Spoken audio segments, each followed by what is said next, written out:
presidente de la República en una de sus últimas intervenciones hablaba que en estos meses de gestión se han reducido las cifras de criminalidad, de muertes violentas, de cometimiento de delitos, e incluso mencionó el tema de los femicidios, que ahora hay menos femicidios. Ustedes están siempre haciendo el seguimiento de estos casos, ayudando a las personas, a las familias de las víctimas de femicidio. ¿Qué decir frente a estas declaraciones? ¿Es así? ¿Los femicidios están descendiendo en cuanto a número? ¿Estamos mejor? Buenos días con todos y todas quienes nos escuchan. Un saludo desde el noroccidente de Pichincha.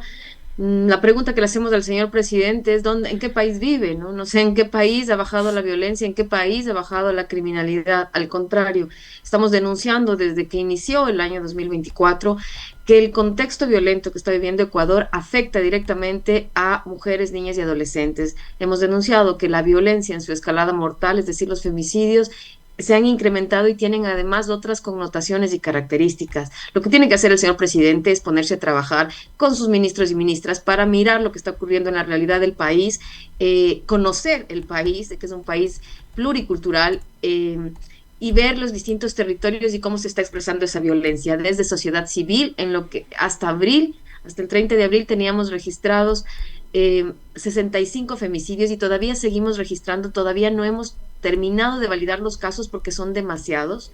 Hay otras formas de muertes violentas de mujeres, niñas y adolescentes que requieren, digamos, una mirada desde la política pública para ver cómo prevenimos esas muertes. Y entonces le decimos al señor presidente en qué país vive, porque en Ecuador seguro no. Hola Geraldine, qué gusto saludarle, buenos días.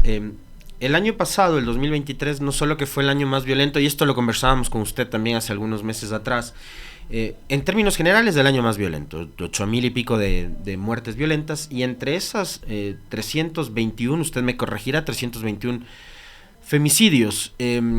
Así como están las cosas, viendo que justamente los niveles de violencia no se han reducido drásticamente como pretende el gobierno hacernos creer, ¿cómo marcha la causa en la defensa de los derechos de las mujeres, la protección dentro y fuera del hogar, en la sociedad, en los espacios públicos de las mujeres? Yo hace algunos días leía a una colega periodista que alertaba, tomando datos del ECU 911, de que en los últimos días nada más, solo en los últimos días, se habían incrementado las llamadas de ayuda y de emergencia vinculadas a temas de violencia de género dentro del hogar. Entonces, ¿cómo avanzamos de lo mal que terminamos del 2023 a cómo estamos ahora mismo en el 2024 y las perspectivas que hay en adelante?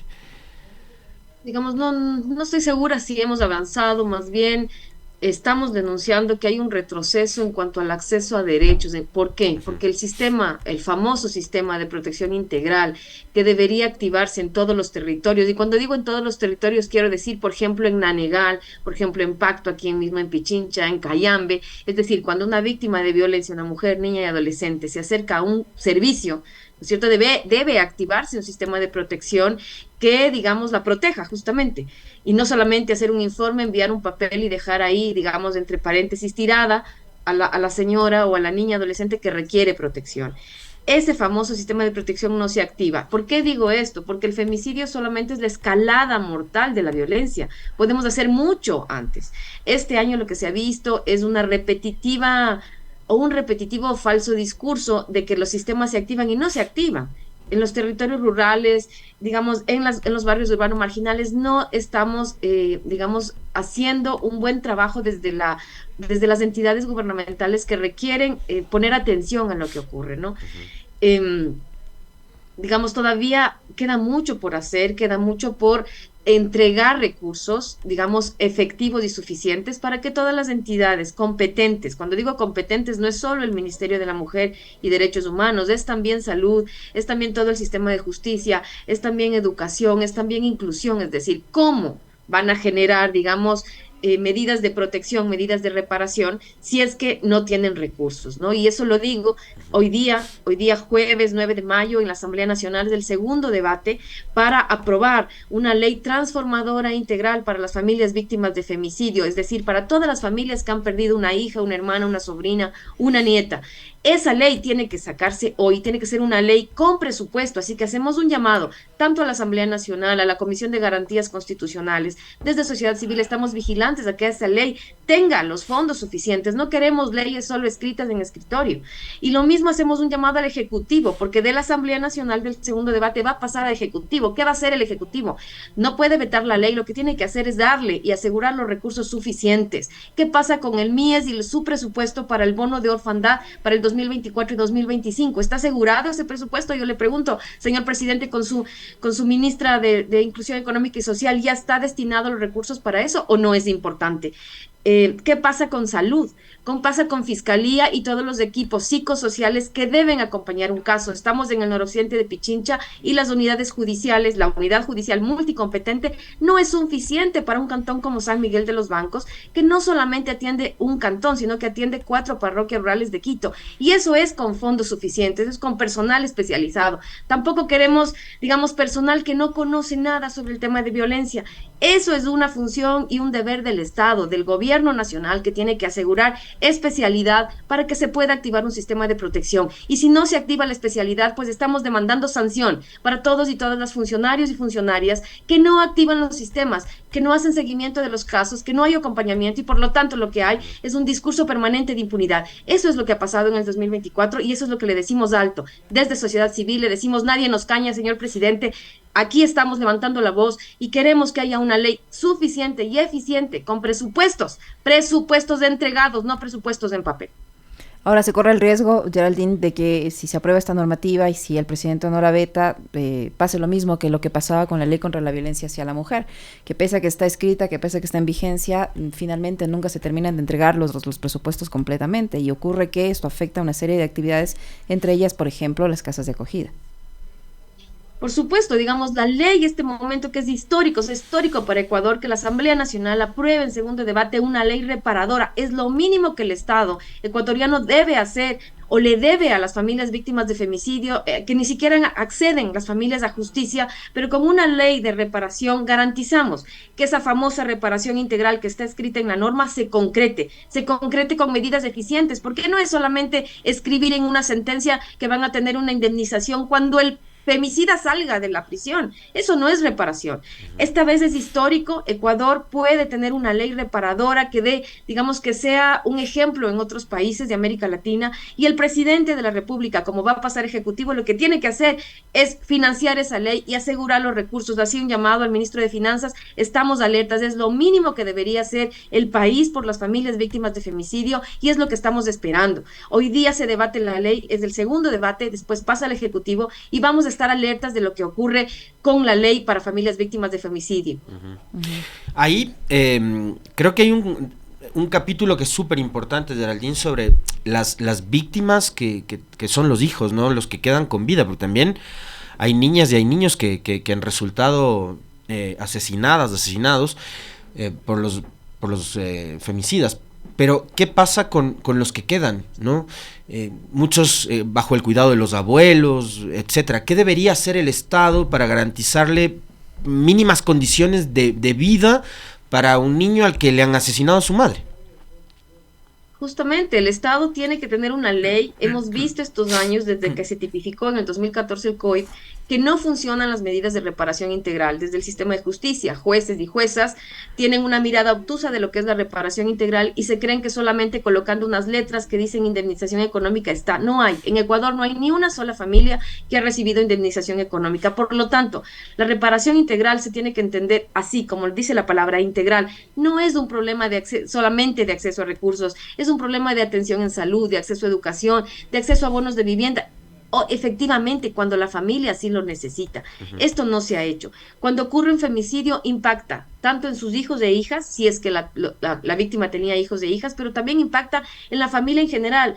Yo me pregunto a las madres, los padres, que están haciendo una búsqueda incansable de justicia, que tienen que pasar el calvario, no merecen una medida de reparación, por ejemplo, para asegurar su salud, para asegurar tal vez educación para sus nietos, sus nietas. Es la familia entera que queda impactada. Por esto esta ley se llama Ley de Reparación Integral Transformadora para familias de víctimas de femicidio, porque es la familia en general. Entonces, el Estado, una vez que no pudo prevenir el femicidio, que estaba llamado a hacerlo, porque la normativa sí lo dice, porque la política pública sí lo dice, no logró prevenir ese femicidio, entonces lo que hace es genera condiciones dignas para recuperar ese proyecto de vida, asegura que la familia está protegida, está acompañada. Ese proceso es lo que quiere la Ley de Reparación Integral y Transformadora para víctimas de femicidio, porque es la única manera de asegurar o de resarcir en algo, de acompañar en algo aquel derecho que ya fue conculcado, ese derecho a la vida que tenían las mujeres, niñas y adolescentes que fueron víctimas de femicidio.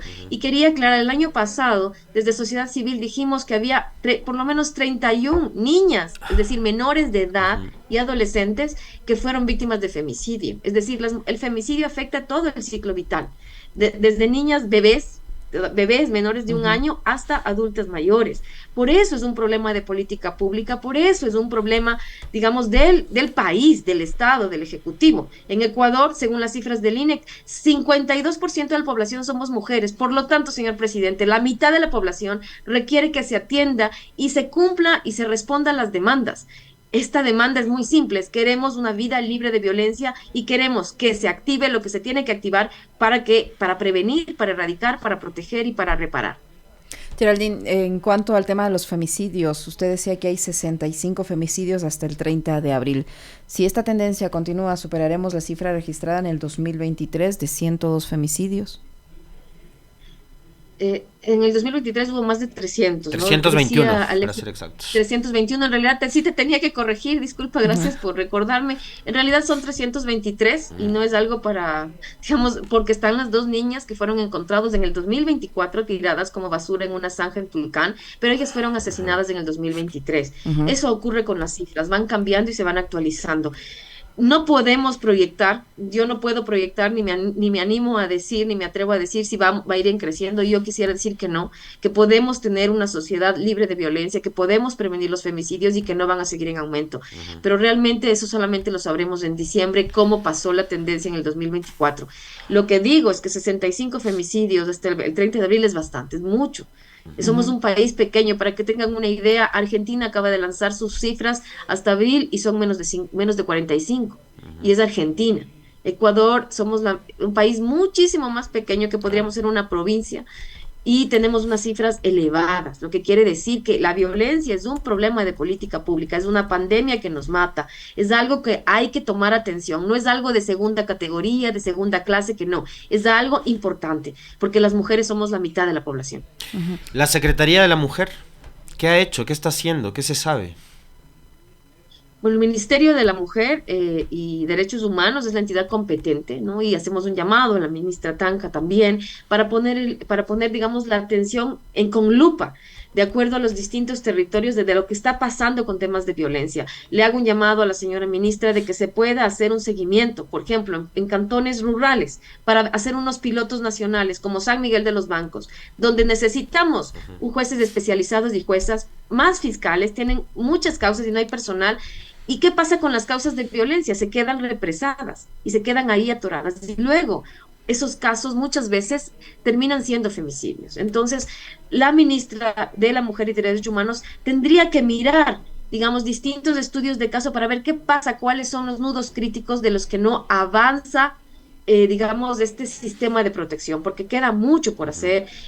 Nos queda una deuda enorme con niñas, adolescentes víctimas de violencia sexual, con mujeres víctimas de violencia intrafamiliar, con mujeres víctimas de violencia física, económica, sexual, psicológica. ¿Qué estamos haciendo? Le hago un llamado también para una campaña masiva de prevención de la violencia, porque finalmente, si prevenimos la violencia, prevenimos los femicidios, porque el femicidio es una escalada final, es lo final, tenemos mucho que hacer previamente. Y a la ciudadanía aprovecho, hacer un llamado para que conozcamos las rutas de atención, las líneas de emergencia, las funciones que tienen que hacer, en donde usted esté, señor, señora, ubique a las organizaciones que están trabajando en atención a víctimas de violencia, ubique los números de emergencia para poder ayudar en caso de que usted conozca a una persona que es víctima de violencia en este momento.